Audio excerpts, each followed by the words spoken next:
Hi, I'm Bridget. And I'm Wayne. And we're from Sydney Fish Market. And today we're going to talk all about mud crabs.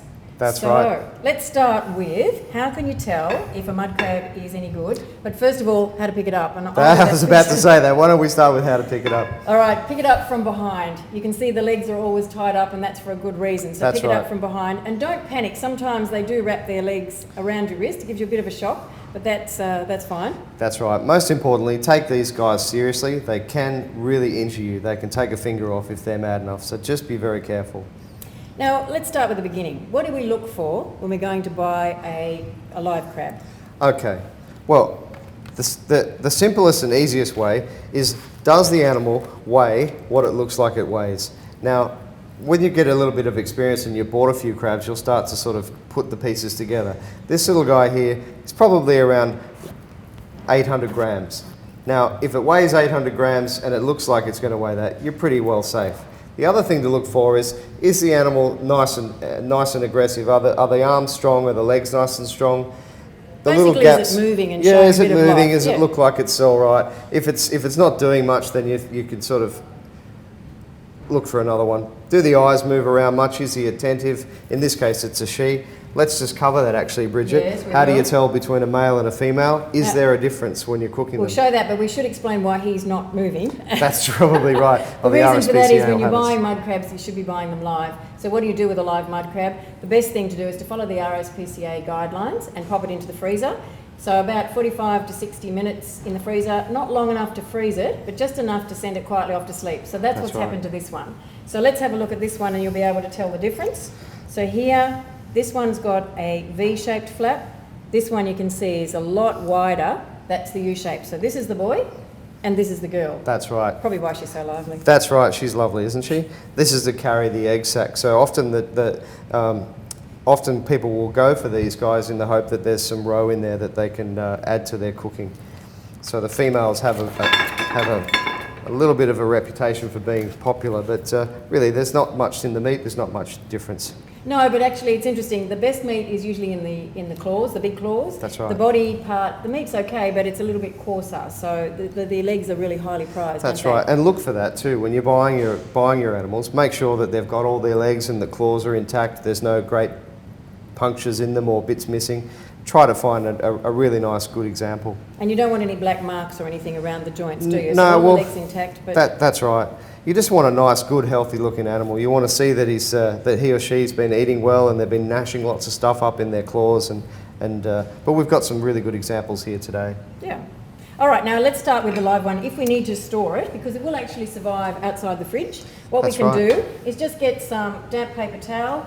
Just pop that into the bottom of a bowl or a box. Bit of moisture. Yeah, bit of moisture. And then to stop the crab getting too distressed, just get a damp cloth or tea towel and pop that over the top, and that will just cut down the light and stop them being too agitated. Keep them in the dark, that's very important. The light tends to throw them. And you can throw it in the laundry. It doesn't need to be in the fridge, just somewhere sort of damp and cool. Yeah, a couple of days. Yeah, not hot, just damp and cool. You get a couple of days. Yeah, get a couple of days out of it so you don't need to refrigerate it. So that's the best way to store it. And then when you're ready to cook it, pop it into the freezer, so to do that bit. And this is what we have. That's right. So let's do this the frozen article. So we don't want it to freeze all the way through. That's right. It's more just to send it quietly off to sleep. You can then pop it into boiling water, or you can chop it up and go straight into cooking. Now, if you try and put a live crab straight into boiling water, you can imagine it gets pretty distressed. So you'll often find it will drop its legs. And the other thing is, of course, it will tighten up its muscles, and that makes the meat quite chewy. So you really want to follow these guidelines. Not to mention make a hissing sound that upsets people. It can. All right, I'll let you do this bit. So we're going to take the strings off. Okay, so we'll start by just removing the strings. You can just cut those off or use a pair of scissors. And you hope you're doing this and the crab hasn't done it beforehand, because I've seen crabs when they've broken through their strings, it can be pretty vicious. Yes, it's not a job people are lining up for, to put the strings back onto a crab. Okay. All right, now I think we might differ in our preparation of this, because there's the... Depends how hungry you are, Bridget. The very quick and easy way. All right, well, let's just go through. You can explain your way. Sure. Well, the quick and easy way, really, we just grab a hold of the crab there, grab that top and just remove that in one piece. If you put a little bit of leverage on there, you'll see that will come straight off. But be careful, because it's got very sharp edges. Yes, that's to the right. shell. But, you've got a nice smooth edge here. You can get your fingers underneath and just rip that. That comes clean off. Shall I remove that, or would you like to go? Well, I'll just show you the other way. That's right. this is the slower way. Sure. This is the delicate way, as The Wayne delicate calls way. it. We turn it over and actually take off the tail flap. Okay, so we get rid of that. And then we'd put the thumb between the body and the top shell and actually pull it this way. Because Sure. sometimes that's a little bit easier to manoeuvre. So you can actually pull it like that. Before you pull it all off, you can actually scoop up and take a lot of the stuff with it. Now, some people really like to eat that. It's personal preference. But That if you gel in find- there is particularly useful. So a lot of people like, but some people look at it and think, no, I don't think so. So it's up I'm to one you. of those. And then to the cleaning part, these bits on the end, this is just like we did for the blue swimmer crabs. You just twist these bits off because there's no meat in those. And then take the gills off, dead men's fingers. They're only joined on the outside, so you only need to just run your thumb straight down on the outside, take those off.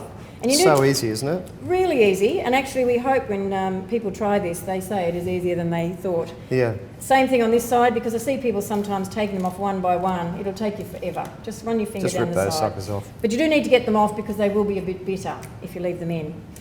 Okay, the cleaning out in the middle bit, so best is to do it all by hand. Don't start getting spoons Yeah. and knives and all the rest of it. So once again, you can leave this in if you wanted to eat it, otherwise just clean it out with your finger. Is that what you do? Yeah, pretty much. I'd just, I'd snap it first.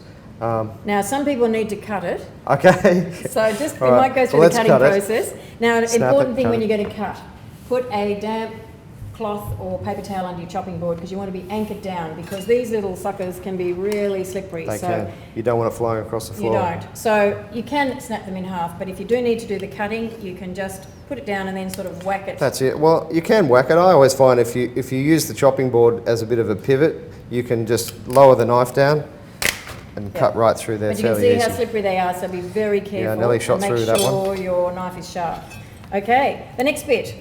Okay, now some people like to rip the legs off. When we're doing it, we actually take a leg and part of the body, so everybody gets a little bit of both. Okay. So it's personal preference, but you have a different way? Well, normally I just snap the claw off. We've got two sides here, so we can do both ways.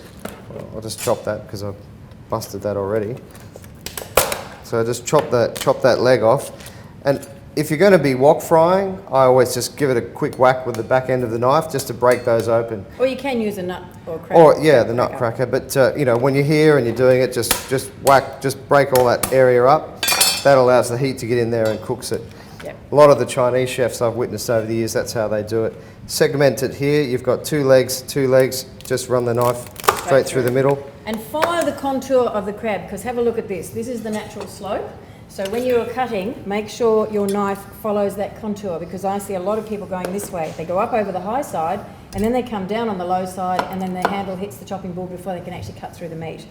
And just on the cracking of these claws, and this is sad experience, sometimes a good idea to put a tea towel over the top so it doesn't flip up and flip you in the eye. I'll just wipe my eye there for But that's Thanks, pretty well Bridget. it, isn't it? So you get one big claw and then you get the two little ones, but it's good to have a claw and part of the body so everybody gets a little bit of both. Sure. And ready to go. Or just in buy the more liver. crabs.